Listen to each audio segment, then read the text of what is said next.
Hello students, आज हम नया चैप्टर स्टार्ट करने वाले हैं। चैप्टर नंबर 6 सपोर्ट मटेरियल का। और ये 10th क्लास का सपोर्ट मटेरियल है। उसके हमने 2 सीरीज खत्म कर दी थी, चैप्टर नंबर 8 और चैप्टर नंबर 9। अब हम जो नई सीरीज करने वाले हैं वो चैप्टर नंबर 6 है। इसके सारे क्वेश्चन करेंगे हम पार्ट्स में। आज की वीडियो में हमारे 1 से 10 तक के क्वेश्चन होंगे और बाकी आगे हमारी वीडियोज़ में आएंगे। हमारे चैनल पे ये सारे क्वेश्चन आएंगे। सो स्टे ट्यून एंड चलो कंटिन्यू करते हैं चैप्टर नंबर 6। चैप्टर नंबर 6 का नाम है ट्राइंगल। क्या है? ट्राइंगल। चैप्टर नंबर 6 का नाम है ट्राइंगल। अब स्टार्ट करते हैं सपोर्टिंग मेटल में। पहला क्वेश्चन है इसका, फिल इन द ब्लैंक्स। इसके अंदर पॉइंट्स दे रखे हैं हमारे, टोटल 6 पॉइंट है। पहला क्वेश्चन है ऑल इक्विलेटरल ट्राइंगल्स आर, सभी के सभी इक्विलेटरल ट्राइंगल। जैसे कि मान लो मैंने एक ट्राइंगल, इसकी सारी साइड बराबर है और एक छोटा ट्राइंगल।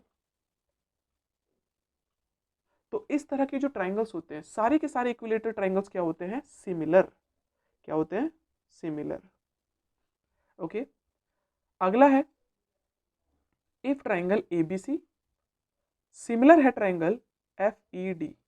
तो भाई देखो, इसको बना लो, एक काम करो, फिगर को ए बी सी। देखो ए लिखा है पहले, तो पहले ई लिखना, सॉरी एफ लिखना पड़ेगा। दूसरे में बी लिखा, बी हमने इधर लिखा, तो दूसरा जो इसका एलिमेंट है वो ई है, तो ई को हम इधर ही लिखेंगे। लास्ट में बचा एफ। और ये दोनों ट्राइंगल क्या है? सिमिलर। तो इनकी साइड का रेशो होगा बराबर। साइड का रेशो बराबर होगा। It means A B upon में F E, A B upon में एफ ई बराबर होगा बी सी अपॉन में बी सी, बी और सी अपॉन में ई डी और बी सी अपॉन में ई डी और सी ए अपॉन में D E, D F. Okay. तो ये तीनों का साइड का जो रेशो होगा वो बराबर होगा। अब देखते हैं इसमें क्या क्या यूज किया गया है। जैसे कि यहाँ पर लिखा है ए बी। अब ए बी किसके अपॉन में होना चाहिए? एफ ई के। तो इसके नीचे तो ये वाला जो एलिमेंट आएगा वो आएगा एफ ई। ओके। यहाँ पर सी डी लिखा है, ये गलत है। सी डी गलत है। या तो होगा ये ई डी या तो होगा ये एफ डी। अगर ये ई डी लिखा है, अगर ये ई डी लिखा है तो इसके ऊपर आएगा बी सी, इसके ऊपर आएगा बी सी। और अगर ये एफ डी या डी एफ लिखा है तो इसके ऊपर आएगा सी ए या ए सी। ठीक है, तो ये इसका आंसर होगा। और बाकी जिसमें लिखा हुआ है गलत है। तो चलो अगला क्वेश्चन करते हैं, क्वेश्चन नंबर इसी का third. Circles with circles with equal radii. सारे के सारे सर्कल्स की अगर रेडियस इक्वल होगी तो इस टाइप के जो ट्राइंगल्स होते हैं उन्हें कहते हैं कॉन्ग्रुएंट। कॉन्ग्रुएंट। क्या कहते हैं? कॉन्ग्रुएंट। ओके। अगला पॉइंट पढ़ते हैं। If a line is drawn parallel to one side of a triangle to intersect the other two sides in distinct point, the other two sides are divided in the same ratio। अगर आपको BPT या Thales theorem याद हो तो Thales theorem में कहा गया है, अगर किसी ट्राइंगल में एक लाइन पैरेलल ड्रॉ की जाती है किसी भी एक साइड से, तो वो ऑब्वियसली दो साइड को इंटरसेक्ट करेगी, एक इस पॉइंट पर और एक इस पॉइंट पर। इंटरसेक्ट कर दिया तो ये जो कट रही है जो साइड है, दिस अपॉन में this is equal to this upon में दिस। मतलब ये इनका जो साइड का जो डिवाइड होगा, साइड जो डिवाइड होंगे वो सेम रेशो में होंगे या प्रोपोर्शनेट होंगे। तो यहाँ पर सेम रेशो लिखोगे आप। ओके। अगला पॉइंट है if two triangles are similar. अगर दो ट्राइंगल सिमिलर है तो उनकी करॉस्पॉन्डिंग साइड्स आर प्रोपोर्शनेट। याद रखना, प्रोपोर्शनेट। अगर कभी भी ट्राइंगल सिमिलर है तो एंगल्स तो बराबर होते हैं, एंगल्स आर इक्वल। मान लो मैंने बोला कि ये वाला ट्राइंगल इस वाले ट्राइंगल के बराबर है, तो ये वाला एंगल इस वाले एंगल के बराबर होगा, लेकिन ये साइड इसके बराबर हो ऐसा जरूरी नहीं है। लेकिन साइड का जो रेशो होता है वो बराबर होता है। ठीक है, अगला करते हैं, क्वेश्चन नंबर 6। अब यहां पर लिखा है एक ट्राइंगल है एबीसी। ठीक है, हम बना लेते हैं फटाफट।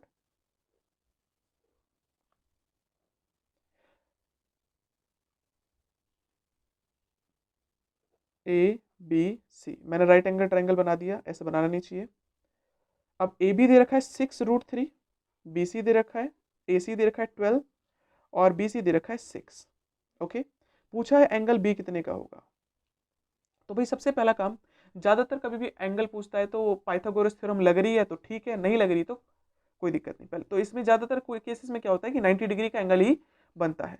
फिर भी इसे प्रूफ करना हो तो पहले पाइथागोरस थ्योरम यूज करो और उसके बाद प्रूफ कर दो। जैसे कि हम कह सकते हैं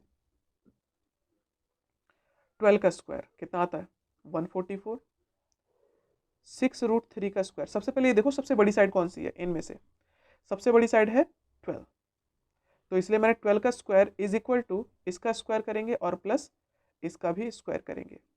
6 का स्क्वायर होता है 36 इंटू स्क्वायर से रूट कैंसिल मतलब 3 और 6 का स्क्वायर होता है 36। इसको इससे मल्टीप्लाई कर दो, मल्टीप्लाई कर दोगे 36 18 एक हासिल और प्लस 36, दोनों को प्लस कर दोगे तो 144 बराबर आ गया। तो अब आप कह सकते हो कि हाइपोटेनस की जो सामने वाली साइड होती है वो हमेशा कितने की होती है 90, और पाइथागोरस थ्योरम लग चुकी, converse of Pythagoras theorem is applied so it is a right angled triangle. तो मतलब यहाँ पर कह सकते हो एंगल जो बी है वो कितने डिग्री का है 90 डिग्री का है। तो चलो अगला क्वेश्चन करते हैं, क्वेश्चन नंबर 2।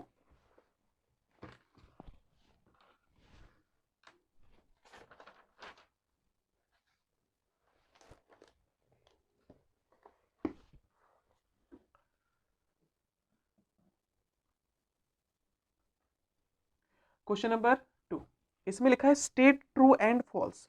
हमें ट्रू बताना है या फॉल्स बताना है। All the similar figures are always congruent. क्या सारे के सारे सिमिलर फिगर, ये फिगर इसके सिमिलर है तो क्या ये कॉन्ग्रुएंट है, नहीं, तो यहां पर लिखोगे आप फॉल्स। लेकिन अगर इसका उल्टा दिया होता कि सारे के सारे कॉन्ग्रुएंट फिगर सिमिलर होते हैं तो आप बोलते ट्रू। ठीक है, अगला है सेकंड पॉइंट है इसका, the basic proportionality theorem was given by Pythagoras. जो बेसिक प्रोपोर्शनैलिटी थ्योरम, अगर आपको याद है बीपीटी थ्योरम, बीपीटी का दूसरा नाम थेल्स थ्योरम भी कहा गया है, क्योंकि इसे थेल्स ने दिया था इस थ्योरम को, इसीलिए इसको थेल्स थ्योरम भी कहते हैं, ना कि पाइथागोरस ने। तो इसका आंसर भी फॉल्स हो गया। ठीक है, अगर यहाँ पर पाइथागोरस की जगह पे थेल्स लिखा होता तो यस ये सही होता, ट्रू होता। फिर अगला है the mid point theorem can be proved by the basic proportionality theorem.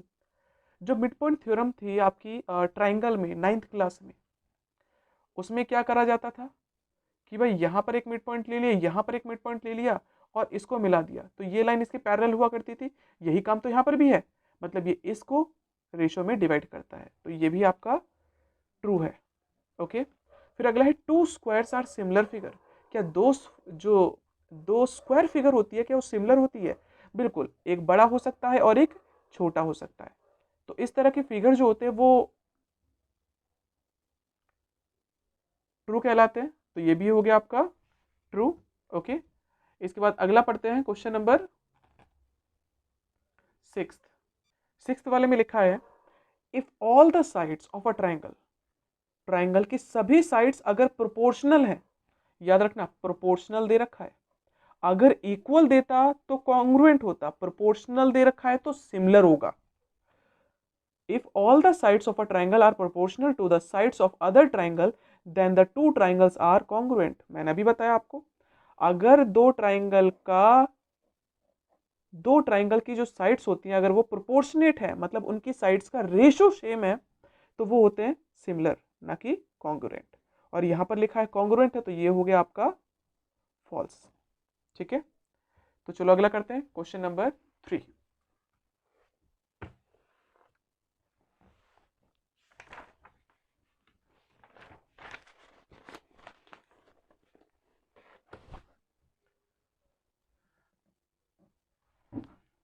अब क्वेश्चन नंबर 3 क्या कहता है, मैच द फॉलोइंग, मैच करना है। ओके, तो यहां पर लिखा है, देखो पढ़ते हैं, if corresponding angles are equal, corresponding angles are equal in two triangles, सारे के सारे एंगल्स क्या हो, इक्वल हो। तो वो ट्राइंगल सिमिलर होंगे कब, जब वो सारे के सारे एंगल एंगल प्रॉपर्टी पे लग रहे हो। साइड की तो बात ही नहीं कर रहा, किसकी बात कर रहा है, सिर्फ और सिर्फ एंगल की बात कर रहा है। तो यहां पर हमने इसलिए लिखा कि भाई करस्पॉन्डिंग एंगल्स ले रहा है, तो सारे के सारे एंगल्स की बात करें, कहीं पर साइड दिया होता तो हम सोचते भी इसके लिए। सेकेंड पॉइंट है इसका, if sides of one triangle are proportional to sides of other triangle then the two triangles are similar. दो ट्राइंगल सिमिलर होंगे जब एक ट्राइंगल की साइड्स दूसरे ट्राइंगल की साइड से प्रोपोर्शनेट हो या सेम रेशियो पर हो। तो यहां पर सिर्फ और सिर्फ साइड दे रखा है, तो इसका साइड वाला ही रूल होगा, साइड साइड साइड। हमारे पास टोटल 3 रूल होते हैं, side side side, angle angle और साइड एंगल साइड। या तो तीनों एंगल्स तीनों साइड ली जाए, या तो तीनों एंगल लिया जाए, या एंगल के बीच में साइड और साइड ली जाए। अब अगला सी पॉइंट है, if one angle of a triangle is equal to one angle of another triangle and sides including these angles are proportional, then इसके देखो ये वही चीज बोल दी इसने। मान लो एक ट्राइंगल दूसरे ट्राइंगल के क्या है, बराबर है, सिमिलर है। एक एंगल दूसरे ट्राइंगल के एंगल से बराबर है, और साथ ही साथ ये भी लिखा है साइड्स इंक्लूडिंग दिस एंगल। इस एंगल से जुड़ने वाली साइड एक ये है और एक ये है, ये है और एक ये है। तो साइड एंगल और साइड, साइड एंगल साइड, ये वाली इसकी प्रॉपर्टी यूज होगी। तो चलो अगला करते हैं, क्वेश्चन नंबर 3, सॉरी 3 तो हो चुका, अब क्वेश्चन नंबर 4 करते हैं। फोर्थ क्वेश्चन क्या कहता है देखते हैं और करते हैं प्रूफ। अब यहां पर क्वेश्चन नंबर 4 आपको दे रखा है, क्या है क्वेश्चन नंबर 4 में लिखा है इन द फॉलोइंग फिगर, ये आपको फिगर गिवन है, लिखा है X Y is parallel to Q R, और साफ साफ ये भी लिखा है पी एक्स अपॉन में X Q is equal to P Y upon में Y R is equal to 1/2। इसकी वैल्यू क्या है, 1/2। यहां से यहां तक की साइड, अगर ये डिस्टेंस 1 है मान लो, ये 2 होगा, ये डिस्टेंस 1 है तो ये होगा 2। ओके, इतना क्लियर। अब आपसे पूछता है देन इनमें से कौन सी प्रॉपर्टी सही होगी एक्स वाई के लिए, किसके लिए, एक्स वाई। ठीक है भाई, जो करते हैं। सबसे पहले तो हम एक चीज समझेंगे कि ये ट्राइंगल ये बटे में, पहले तो हम इन ट्राइंगल को सिमिलर कह सकते हैं, क्या कह सकते हैं, सिमिलर। ओके, ये ट्राइंगल इस ट्राइंगल से सिमिलर है, तो इनकी साइड का रेशियो क्या होगा, वो होगा बराबर। ठीक है, अगर इनके ट्राइंगल की साइड्स का रेशियो बराबर होगा तो हमें काम करना पड़ेगा। जैसे कि मैंने सिर्फ सिंपल सा ये कह दिया, अभी सिमिलर हम नहीं कर रहे, जब प्रूफ करने की बात आएगी तब हम करेंगे। पी एक्स वाई सिमिलर है ट्राइंगल पी क्यू आर के, पी एक्स वाई सिमिलर है ट्राइंगल पी क्यू आर के। ओके, तो हम कह सकते हैं क्या, दिस बटे में दिस, पी एक्स बटे में पी क्यू बराबर है पी वाई बटे में पी आर, बराबर होगा एक्स वाई बटे में क्यू आर। ठीक है, और याद रखना, करते हैं इसको, पी एक्स अपॉन में, इसमें से हम एक साइड को ले लेते हैं, जैसे कि मान लो पहले मैं इसको ले लेता हूं। ओके, क्रॉस मल्टीप्लाई, इसका मल्टीप्लाई इसे किया तो Y R is equal to, इसका इससे मल्टीप्लाई कर दो 2py, लिख सकते हैं। तो यहां पर आपके पास पी वाई दे रखा है और वाई आर दे रखा है। तो देखो मैं इसको कैसे लिखूंगा, पी वाई अपॉन में पी आर की जगह पे मैं P Y plus Y R लिख सकता हूं, है ना। पी आर की जगह पे P Y plus Y R लिख सकते हैं। पी वाई को तो हमने पी वाई रखा, और वाई आर हमने क्या लिखा निकाला था, अभी हमने निकाला था 2py, 2py। ओके, तो पी वाई अपॉन में कितने पी वाई हो गए, ये हो गए 3 पी वाई से पी वाई कैंसिल, तो यहाँ पर आपका आंसर आ गया 1/3 और साथ ही साथ एक्स वाई अपॉन में Q R, X Y upon में Q R, X Y upon में Q R, X Y upon में क्यू आर। ये मल्टीप्लाई का उधर गया तो डिवाइड का, तो हम कह सकते हैं 1/3 Q R is equal to X Y.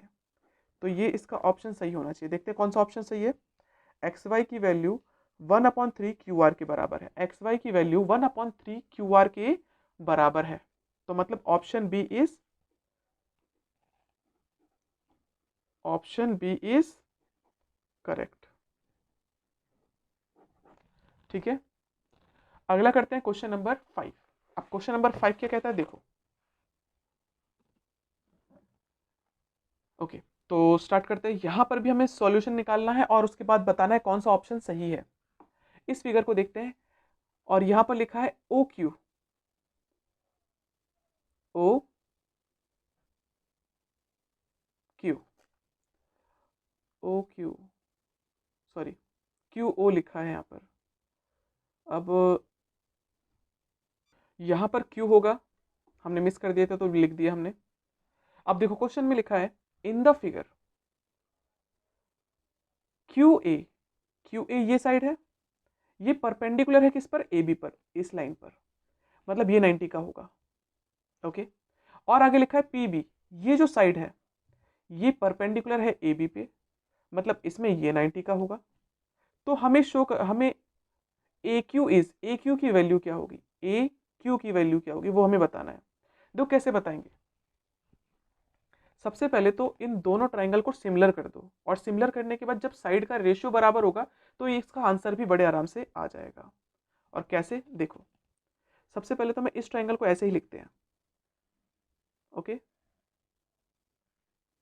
यहां पर लिखा हमने पी बी ओ, इस वाले ट्राइंगल को भी ऐसे ही बना दो। याद रखना 90 यहां पर था तो 90 यहां पर होगा। इस वाले ट्राइंगल में 90 तो बी पर था तो बी लिखा हुआ है, लेकिन इस वाले ट्राइंगल में 90 था ए पर तो हमने ए लिखा। और याद रखना अगर ये वाला एंगल थीटा है तो ये वाला एंगल भी थीटा होगा, वर्टिकली अपोजिट एंगल। अब यहां पर एंगल कहां पर है, ओ पर, थीटा, तो यहां पर ही थीटा होना चाहिए। तो ये भी क्या है नाम, ओ।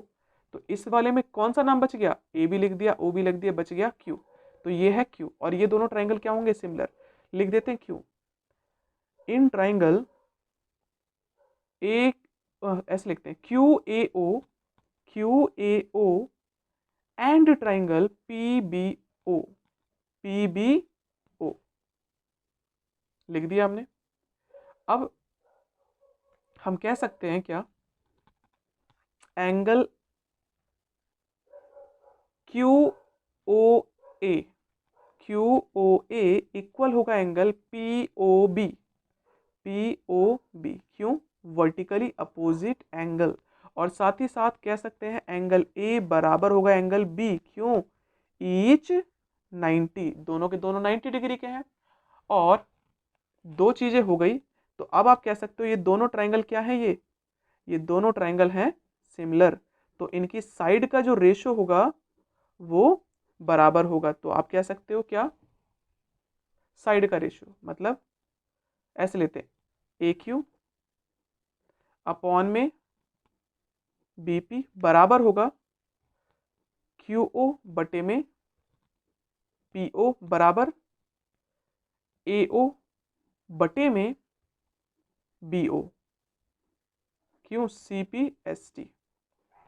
अब ये सीपीएसटी का मतलब क्या होता है, सीपीएसटी का मतलब होता है करॉस्पॉन्डिंग part of similar triangle.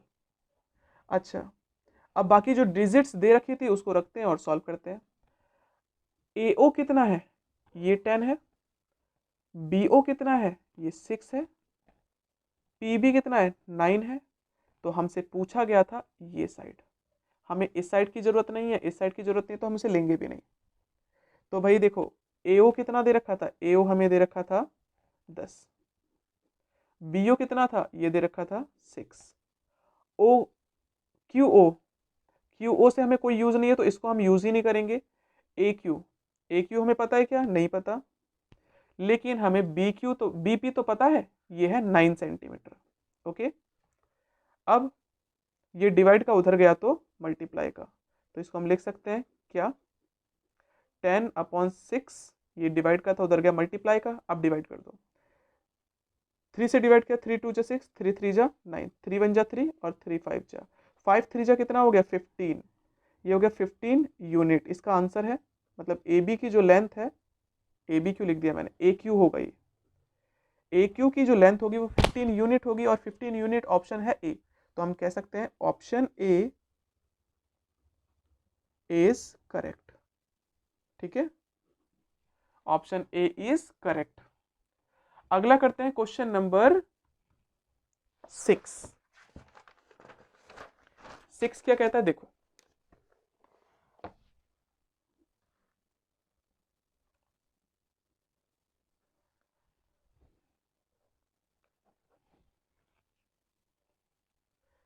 In triangle ABC, एक ट्राइंगल ले लिया एबीसी, और वो सिमिलर है triangle D E D F के। फिर आगे लिखा है ABC is not similar to triangle D E F. ये तो हमें पता ही है। देखो, जब भी कभी ट्राइंगल सिमिलर होता है ना, तो इसके अंदर बहुत इंपॉर्टेंट चीजें लिखी रहती है। जैसे नाम लाइन से होता है वैसे ही चीजें लिखनी होती है। जैसे कि मैं अगर इस ट्राइंगल को ऐसे बनाता हूं, ए बी सी, और मैं कह रहा हूं कि ये ट्राइंगल इस ट्राइंगल के सिमिलर है, तो मैं इसको डी ई एफ या एफ डी ई ऐसे नहीं लिख सकता। जैसे नाम लिखा है वैसे लिखना पड़ेगा। इसका मतलब ई डी एफ। ओके, ये दोनों ट्राइंगल सिमिलर है, क्वेश्चन में ही गिवन है, तो इनकी साइड का रेशियो बराबर होगा। ठीक है, साइड का रेशियो मतलब दिस बटे में दिस। याद रखना क्वेश्चन में दे रखा है ए बी सी सिमिलर है ट्राइंगल ई डी एफ के। ठीक है, क्यों है? ये तो क्वेश्चन में ही गिवन है। सो हम कह सकते हैं इनकी साइड का रेशियो बराबर होगा। मतलब ए बी अपॉन में E D, B C upon में डी एफ, और ए सी अपॉन में ई एफ। क्यों? CPST, corresponding part of similar triangle, corresponding part of similar triangle हम इसको कह सकते हैं। ठीक है, अब देखते हैं भाई कौन कौन सी चीजें हैं यहाँ पर। जैसे कि अगर ए बी, पहले इसको देखते हैं, BC और EF को मल्टीप्लाई, BC और EF और AC और FD दे रखा है, कोई दिक्कत नहीं है, लेकिन साइड का मल्टीप्लाई तो साइड के बराबर होगा। और चेक करते हैं AB और EF, AB और EF, AC और, मतलब इसने नाम अलग तरीके से दे रखा है, इसलिए हमें देखना पड़ेगा नाम सही तरीके से होने चाहिए। जैसे कि अगर मैं बात करूं, BC का मल्टीप्लाई किया EF से, BC का मल्टीप्लाई तो EF से किया इसने, बिल्कुल सही है, लेकिन AC का मल्टीप्लाई DF से नहीं किया, FD से कर दिया, तो ये गलत हो गया। और इसमें लिखा which of the following is not true, तो मतलब इसकी साइड के रेशियो से कोई फर्क नहीं पड़ेगा, मतलब ये ट्रू है, ये ट्रू है। दूसरा पॉइंट भी, क्योंकि डिस्टेंस की बात करें, डिस्टेंस का मल्टीप्लाई जो होता है ना, वो हम ले सकते हैं, नॉट ट्रू बोल रहा है। अब आगे है ए बी, ए बी का मल्टीप्लाई किया हमने EF से, और इसका मल्टीप्लाई इससे किया, वो भी दे रखा है। आगे पीछे से कोई फर्क नहीं पड़ेगा, साइड का जो डिस्टेंस है वो हम लिख सकते हैं, ये भी सही है। अगला है BC, BC का मल्टीप्लाई किया DE से, ठीक है, BC का मल्टीप्लाई DE से किया, तो इसका मल्टीप्लाई अगर इससे करेंगे तो इसका मल्टीप्लाई इससे करना चाहिए। AB का मल्टीप्लाई यहाँ पर क्या लिख रखा है इसने? EF, यही ऑप्शन गलत है, इसको AB के साथ FD या DF लिखना चाहिए था। अगला चेक कर लेते हैं इसको भी, BC का मल्टीप्लाई किया इसने DE के साथ, DE के साथ, तो AB का मल्टीप्लाई इसने किया FD के साथ, ये भी सही है। मतलब सिर्फ option number D is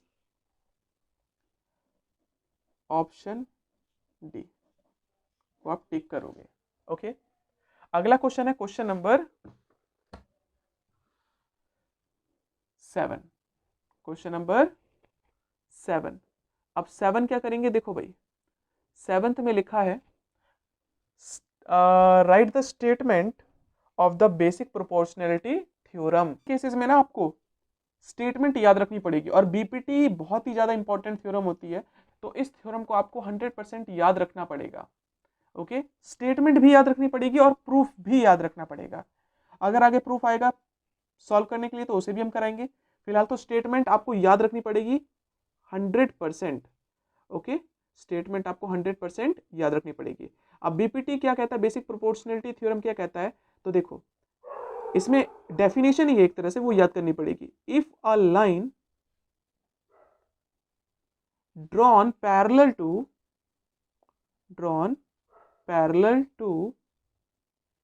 one side of a triangle to intersect the other side in distinct point, the other two sides are divided in the same ratio. Divided in the same ratio. अब इसमें कह क्या रहा है, ये एक triangle लिया हमने। देखो आप सिर्फ स्टेटमेंट लिख के आओगे पूरे नंबर मिलेंगे, अगर सिर्फ आपसे स्टेटमेंट बोला गया है, ठीक है। अगर स्टेटमेंट नहीं बोला गया तो आप को देखना पड़ेगा प्रूफ करने के लिए क्या कह रहा है या सॉल्व करने के लिए क्या कह रहा है, उसके अकॉर्डिंग इसका काम करेंगे। तो यहाँ पर इसने सिर्फ स्टेटमेंट बोली थी तो स्टेटमेंट लिख दी। अब इस स्टेटमेंट में क्या कहा जा रहा है वो भी समझ लो। If a line drawn parallel to one side of a triangle, एक ट्राइंगल लिया हमने, एक लाइन हमने पैरेलल ड्रॉ करी इस एक साइड से, तो वो इंटरसेक्ट करेगा अदर टू साइड्स या अदर साइड्स जो है वो कहां पर इंटरसेक्ट कर रही है, वो यहां पर। The other two sides are divided in the same ratio, मतलब ये जो साइड थी सेम रेशियो में डिवाइड होगी, मतलब दिस अपॉन में this is equal to this upon में दिस। अभी हमने क्वेश्चन भी कराया था, ठीक है। अगला करते हैं क्वेश्चन नंबर 8।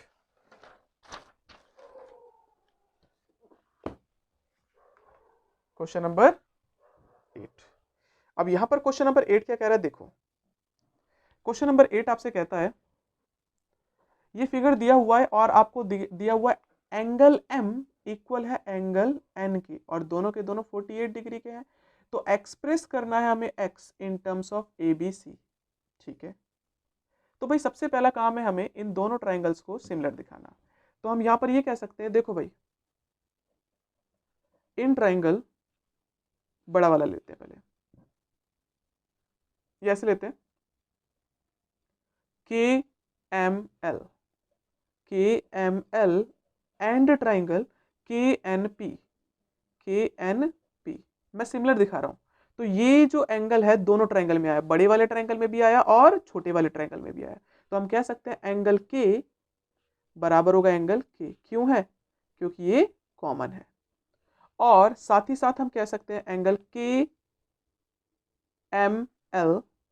KML बराबर होगा एंगल KNP के। क्यों होगा, क्योंकि बोथ दोनों के दोनों 46 डिग्री के हैं। दो चीजें हो गई, तो हम कह सकते हैं दोनों के दोनों ट्राइंगल क्या है, सिमिलर है। और रूल कौन सा लगा, एंगल। सो CPST की वजह से हम कह सकते हैं इनकी साइड का रेशियो होगा बराबर। मतलब आप इसको कैसे भी लिख सकते हो, ये बटे में ये, ठीक है, ये बटे में ये, या तो ये बटे में ये, ऐसे भी लिख सकते हो। तो मैं इसको ऐसे लिखूंगा KN बटे में KM बराबर होगा KN बटे में KM बराबर होगा PN बटे में LN, PN बटे में LM। CPST KN की जो वैल्यू थी वो थी C, और KM यहां से यहां तक की जो वैल्यू है वो है C प्लस बी, और PN यहां से यहां तक की वैल्यू कितनी है X, और एल की वैल्यू एल एम की वैल्यू यहाँ से यहाँ तक की वैल्यू है वो है ए, तो ये डिवाइड का उधर गया तो मल्टीप्लाई का, तो आपका आंसर बन गया, इसको उधर भेज दो सिर्फ, ये बन गया ए सी अपॉन में बी प्लस सी या सी प्लस बी भी कह सकते हैं इसको। किसकी वैल्यू निकल गई, एक्स की वैल्यू निकल गई in terms of A B C, X की वैल्यू निकली किसके टर्म्स में, ए बी सी के टर्म्स में, तो ये इसका आंसर है। चलो अगला क्वेश्चन करते हैं, क्वेश्चन नंबर 9। अब क्वेश्चन नंबर 9 में क्या कहा गया देखते हैं।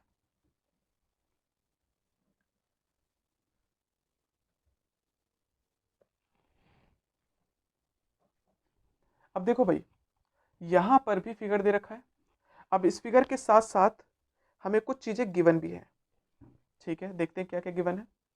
पहली चीज तो ये दे रखी है ए एच के, ए एच के, ये ट्राइंगल सिमिलर है ट्राइंगल ए बी सी के, ए बी सी के।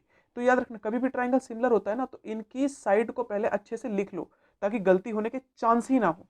जैसे कि अगर मैं इस ट्राइंगल को लिखता हूं जैसे इसने पहले दिया था कुछ इस तरह से,